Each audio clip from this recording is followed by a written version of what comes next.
last week, PGMN founder Franco Mabanta posted a lengthy video. And kasama po doon, he apologized to the President and the First Lady for the past criticisms na ibinato ng PGMN against them. And kasama rin din po doon yung kanyang paratang that former Speaker Martin Romualdez orchestrated the rift between the President and the Vice President and also betrayed many of his political allies, including President Marcos. Your take on this? Ang paghihingi ng paumanhin ay pag-amin ng kamalian. Ang pag-amin ng kamalian, papaano nila masasabi sa tao na totoo ang kanilang kwento. So ang aral dito, huwag gumawa ng intriga, lalo na kung walang basehan.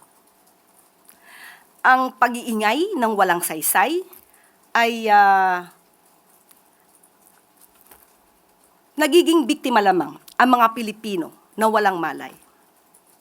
At ang paninira na walang basehan, ginagawa lang na mangmang ang ating mga kababayan. So iwasan ang mang-intriga. Kung gagawa kayo ng anumang pag-iimbestiga, siguraduhin lamang ninyo na kayo ay may mga ebidensya.